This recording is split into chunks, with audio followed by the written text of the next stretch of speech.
So firstly, welcome everyone. Thank you so much for joining us for today's webinar. So today we are presenting, should secure comms be an internal or an external system? So our first host is Joe Boyle, who is our CEO and co-founder. And our second host is Patrick Keehan, who is our CTO and co-founder. Now, without further ado, we will turn the time over to Joe and Patrick. Thank you, Nicole, and welcome everyone. Thanks for taking the time out of your busy schedules. So let's get just stuck in here. As a secure communication system or company, we like to contextualize everything in relation to security around communications. But when you take a step back, when most companies think about purchasing new software services or systems, they're usually trying to leverage the technology they're buying to allow them to do something new or do what they've already been doing, but do it better, become more efficient.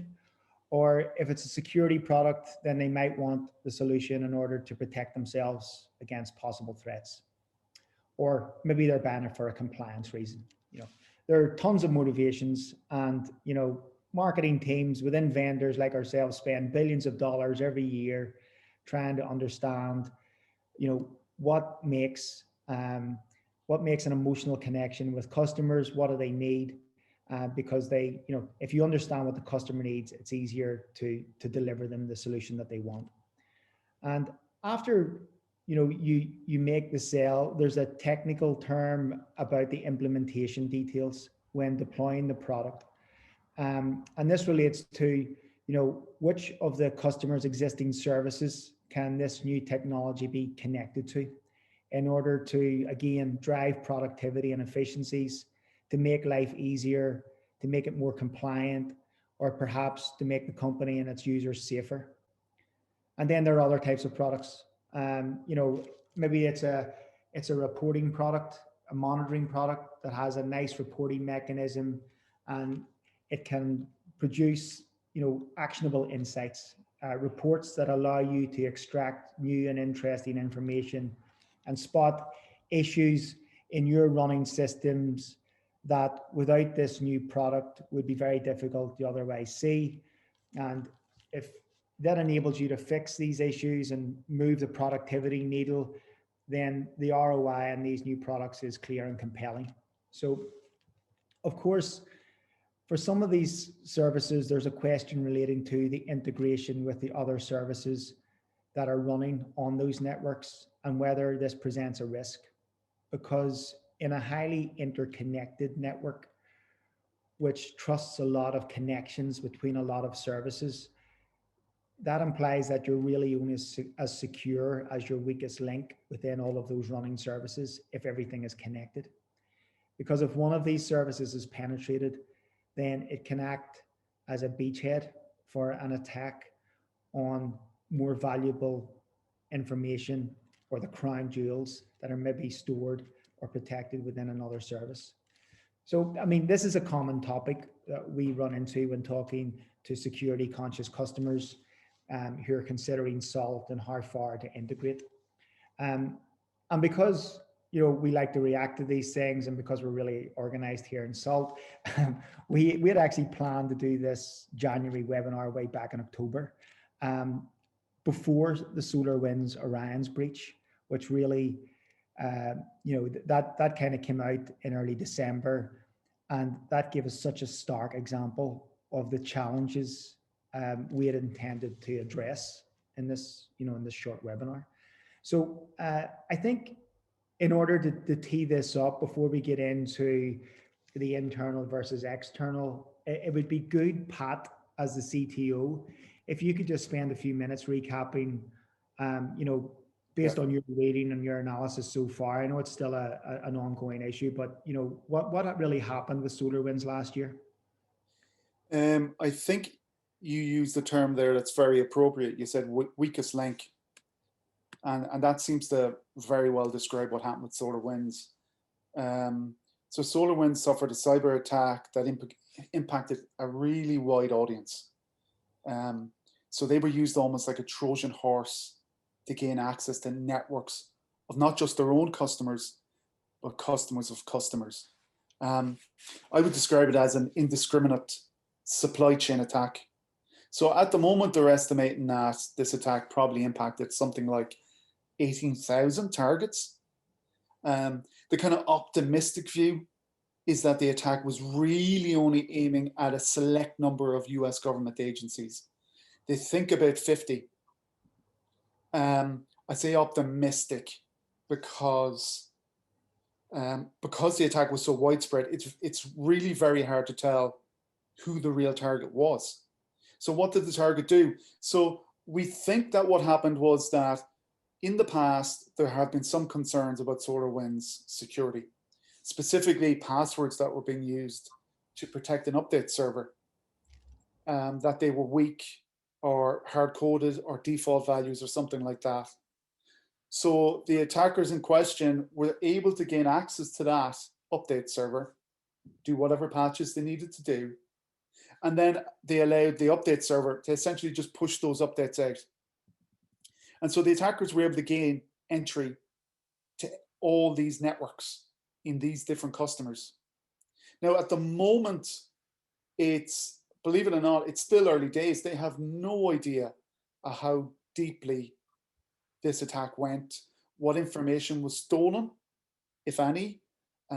Was there malicious software installed in other parts of the system? Are the attackers still in the network? There are a lot of these questions still to be answered. Are there further backdoors installed, for example? So the scale of this is actually quite important in the sense that the optimistic hope, like I say, is that they were only targeting 50 organizations. The hope is it wasn't a more wide scale attack on infrastructure, on corporations, on networks, something that might happen at a future date. I think from a purely impartial perspective, you know, this was a well-organized attack by, I think it's more or less proven that it was by a nation state, Russia. They have the resources, they have the time, they have the expertise and the people who are well capable of doing this. Now, the thing to note about this, though, is this is just one incident of many. It happened to be a big one because of the number of targets affected. But we hear all the time about hospitals in the US, for example, who are facing ransomware attacks. And I think, Joe, you mentioned earlier that there was a death associated with one of these attacks at some stage. So it goes beyond just stealing IP, about maybe damaging infrastructure. The impact we're starting to feel because we're living in such an interconnected world is going to become much more important and dangerous in the future. So just a few bullet points about why do we think it was so successful, this attack? Well, firstly, it didn't attack your core product. It wasn't the product that you were put in front of your customers that was attacked. It was a system or a part of the system that you depended on. It was support software. It was out of your direct line of sight. It hit a very wide audience, 18,000 and counting. So the chances of success was relatively high. They had odds on their side. The software that was compromised was software related to the management of networks and visibility and resources. So this software had an eagle-eye view of your entire network. Of course, it was going to be able to penetrate. Somewhat more interesting as well is that there's an element of social engineering about this. It was a chain of trust attack. These guys did not attack your company directly. They attacked SolarWinds, and then the problem or the Trojan horse was carried into your network by the likes of Microsoft, by the likes of Amazon, by the likes of an auto update. And that kind of brings on the next point nicely, is that it was an update of software that everyone had and that everyone trusted. Everyone assumed it had to be safe to use because everyone was using it. I think I read somewhere that it was recommended in US departments, for example. And so they were all using software they were told was safe. And so the impact of this is enormous, really. We're not going to know how far-reaching it is for months, possibly years. And we think this is something that kind of leads naturally into the subject then of secure communications. You know, secure communications help you plan in a safe space separate from your core network, which you cannot now trust. And Joe is going to kind of lead us on and delve into bits of that now. Yeah, it's so interesting. Just that point about, you know, it being a trusted service that's probably been in these, you know, sophisticated organizations networks for several years, but because the kind of work had been done on the way in to validate it and make sure it's secure, that it was just implicit trust from there on in, and that's such a clever way to attack a network like that, isn't it? I mean, I agree that it's going to take a long time before we fully understand the impact. And while the target, as you say, was 50 or so US, probably government and infrastructure, I mean, it leaves the CISOs of the other 17,950 organizations, many of them global 500 companies, in no less of a pickle, because they need to figure out what the heck they're going to try and do to clean up the mess that's been left behind here, and just how exposed are they, and how exposed will they be in the future. So it's a compelling example, really, of how an integration with a supply chain service can offer an open door to a sophisticated and well-tooled adversary with a lot of time in their hands.